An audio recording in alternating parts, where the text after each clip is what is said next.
ಇದನ್ನ ನಾವು ಮಾಡೋಕೆ ತಯಾರಿಲ್ಲ. ಹೌದು, ಕೆಲವು ಸರಿ ಏನಾದ್ರೂ ಲೋಪ ಇದ್ರೆ ಆ ಲೋಪವನ್ನ ತಿದ್ದುವ ಮಟ್ಟಕ್ಕೆ ಕೂಡ ನಾವು ರೆಡಿ ಇದೀವಿ. ನಮ್ಮಿಂದ ತಪ್ಪಾಗಿದ್ರೆ ಕೈ ಜೋಡಿಸಿ ಕ್ಷಮೆ ಕೇಳಿ, ಇಲ್ಲ ನಮ್ಮಿಂದ ತಪ್ಪಾಗಿದೆ ಅದನ್ನ ನಾವು ಸರಿಪಡಿಸಿಕೊಳ್ಳುವ ಶಕ್ತಿನೂ ಕೂಡ ನೀವು ನಮ್ಗೆ ಕೊಟ್ಟಿದ್ದೀವಿ. ಆದ್ರಿಂದ ಇದು ಹಿಂದೆ ಆಗಿರೋದು ಲೋಪಗಳಿದೆ. ಆದ್ರೆ ಹಿಂದೆ ಆಗಿದೆ ಅಂದ ತಕ್ಷಣ ನಾವು ಅದಕ್ಕೆ ನಿವಾರಣೆ ಮಾಡಬಾರ್ದು ಅಂತಿಲ್ಲ. ನಾವು ಜವಾಬ್ದಾರಿ ಸ್ಥಾನಮಾನದಲ್ಲಿದ್ದೀವಿ. ಹಿಂದಿನ ಸರ್ಕಾರಗಳು ತಮ್ಮ ಮಾತು ಆಲಿಸಿಲ್ಲ, ಕೇಳಿಲ್ಲ, ಈ ಮನಸ್ಸಿಗೆ ಬಂದಂಗೆ ಕೆಲವು ಅಧಿಕಾರಿಗಳು ಮಾಡಿರ್ಬೋದು. ಆದ್ರೆ ಅದನ್ನ ತಿದ್ದಕ್ಕೆ ನಮ್ಮ ಸರ್ಕಾರ ತಯಾರಿದೆ. ಅದ್ರ ಬಗ್ಗೆ ಈಗಾಗಲೇ ನಾನು ಹೇಳ್ದಂಗೆ ಕಳೆದ 9 ವರ್ಷದಿಂದ ರಿಕ್ರೂಟ್ಮೆಂಟ್ ಆಗಿಲ್ಲ. ಬಹಳ ವರ್ಷದ ನಂತರ ನಿಮ್ಮ ಶ್ರಮಕ್ಕೆ ಒಂದು ಫಲ ಸಿಗುವಂತ ಯೋಗ ಬಂದಿದೆ.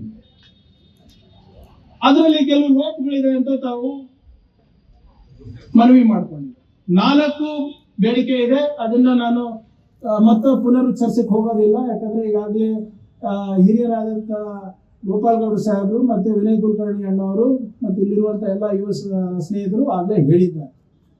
ಇದು ಮೊನ್ನೆ ಚರ್ಚೆ ಆದ ನಂತರ ನಿನ್ನೆಯಿಂದ ನಿರಂತರವಾಗಿ ಮಾನ್ಯ ಮುಖ್ಯಮಂತ್ರಿಗಳು ಇದ್ರ ಬಗ್ಗೆ ಚರ್ಚೆ ಮಾಡ್ತಾರೆ. ನನಗೂ ಕೂಡ 1-2 ಸಭೆ ಕರೆದಿದ್ರು. ಈಗಲೂ ಕೂಡ ಅದೇ ಸಭೆಯಿಂದ ನಾನು ಬರ್ತಾರೆ. ಬಹಳ ಸ್ಪಷ್ಟವಾದಂತ ನಿರ್ದೇಶನ ಮಾನ್ಯ ಮುಖ್ಯಮಂತ್ರಿಗಳು ಅಧಿಕಾರಿಗಳಿಗೆ ನೀಡಿದ್ದಾರೆ. ನಮ್ಮ ವಿದ್ಯಾರ್ಥಿ ಸಮುದಾಯಗಳಿಗೆ ಸಂದೇಶ ಕೊಟ್ಟು ಬಾ ಅಂದ್ಬಿಟ್ಟು ನನಗೆ ಕಳಿಸಿದ್ದಾರೆ. ನಿಮ್ಮ ಈ 4 ಬೇಡಿಕೆಗಳನ್ನ ಸರ್ಕಾರ ಸಂಪೂರ್ಣವಾಗಿ ಆಲಿಸಲಿಕ್ಕೆ ತಯಾರಿದೆ. ತಮ್ಮ 4 ಬೇಡಿಕೆಗಳಿಗೆ ದಯವಿಟ್ಟು 1 ನಿಮಿಷ.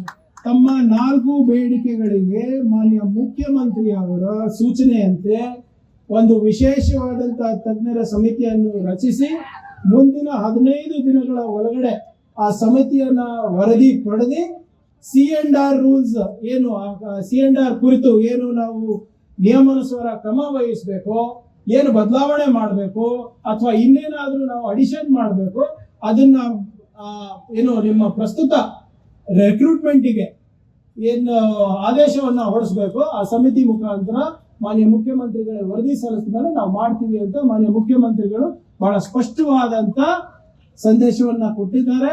ತಾತ್ಕಾಲಿಕವಾಗಿ ಮುಂಬರುವ ಏನು ನಿಮ್ಮ ಕೃಷಿ 9ನೇ ತಾರೀಕಿನ ನಿಮ್ಮ ಕೃಷಿ 8-9ನೇ ತಾರೀಕು ಏನು ಕೃಷಿ ಪದವೀಧರರ ಹಿತದೃಷ್ಟಿಯನ್ನ ಕಾಪಾಡುವ ನಿಟ್ಟಿನಲ್ಲಿ ಈ ಪರೀಕ್ಷೆ ಇತ್ತು, ಅದು ತಾತ್ಕಾಲಿಕವಾಗಿ ಮುಂದೂಡಲಾಗಿದೆ.